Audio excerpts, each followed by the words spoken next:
नमस्कार, जय श्री कृष्ण। मी कांचन किचन मध्ये आपलं मनापासून खूप खूप स्वागत करते। मी आज तुम्हाला एक पारंपरिक पदार्थ दाखवणार आहे।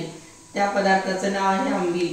आंबील हे येळामुशाला मराठवाड्यामध्ये व कर्नाटकामध्ये महालक्ष्मीला नैवेद्य दाखवण्यासाठी करतात। येळामुशीच्या दिवशी भजी भाकरी व ही आंबील घेऊन शेतामध्ये जाऊन देवीला नैवेद्य दाखवून सर्व मित्रमंडळी सोबत जेवण करतात। आंबील हे थंड पदार्थ आहे, पिण्यासाठी खूप छान लागते व बनवण्यासाठी पण खूप साधा आहे। तर मी तुम्हाला आज एक आंबील बनवून दाखवणार आहे। हे ज्वारीच्या पिठाची आंबील आहे। ज्वारीचे 1 वाटी पीठ मी रात्री दह्यामध्ये भिजवून ठेवले होते। 2 ग्लास ताक आहे, कोथिंबीर, लसूण, अद्रक, जिरे, मीठ। मी आता गॅस ऑन करून 1 वाटी ज्वारीच्या पिठाला 2.5 ग्लास पाणी ठेवले आहे उकळत। आता ह्या पाण्यामध्ये मी रात्री भिजवून ठेवलेलं ज्वारीचं पीठ टाकणार आहे।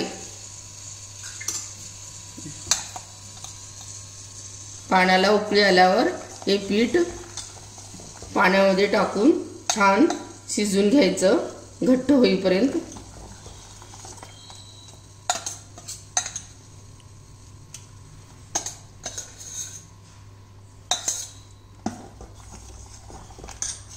ज्वारीच्या पिठाला थोडं पाणी जास्ती लागतं। 1 वाटी पिठाला मी 2.5 ग्लास पाणी ठेवले आहे। हे पीठ छान घट्ट शिजून घ्यायचं। आता यामध्ये मी हिरवी मिरची,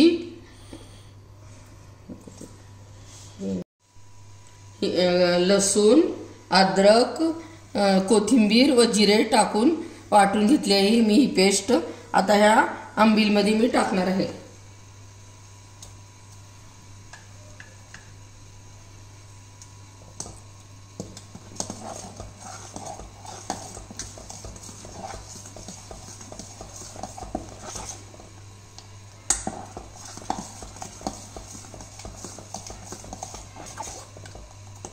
आता यामध्ये चवीसाठी मीठ टाकणार आहे।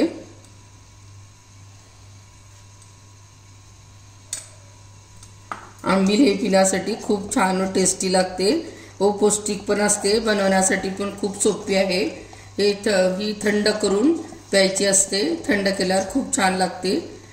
आंबील पिल्यामुळे झोप पण छान लागते। येळामुशीच्या दिवशी ही आंबील भजी व भाकरी नेऊन शेतामध्ये सर्व मित्रमंडळी सोबत जेवण करायचं असतं। मी आता गॅस बंद करत आहे कारण पीठ शिजलं आहे आपलं। तुम्ही बघू शकता घट्ट झालं आहे।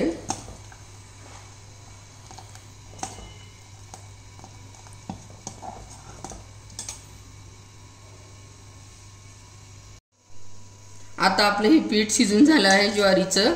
मी आता थंड करण्यासाठी 1 तास ठेवणार आहे। हे पीठ शिजलेलं पूर्ण थंड झाल्यावर यामध्ये ताक टाकायचं असतं। मी थंड होण्यासाठी 1 तास ठेवणार आहे बाजूला। आता आपली ही आंबील बनवून तयार झाली आहे। मी थंड करण्यासाठी 1 तास ठेवले होते। आता आतमध्ये ताक टाकणार आहे।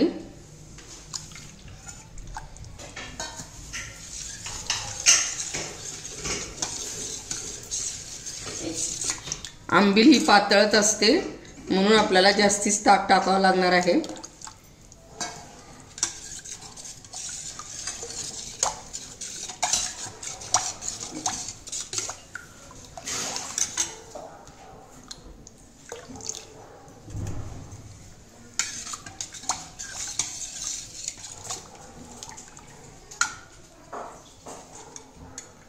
आंबील आता बनवून तयार झाली आहे पिण्यासाठी।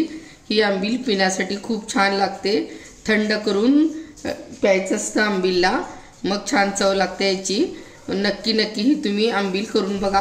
तुम्हाला जर ही आंबीलची रेसिपी आवडली असेल तर लाईक करा, सबस्क्राईब करा। वेळात वेळ काढून ही माझी रेसिपी बघितल्याबद्दल खूप खूप धन्यवाद।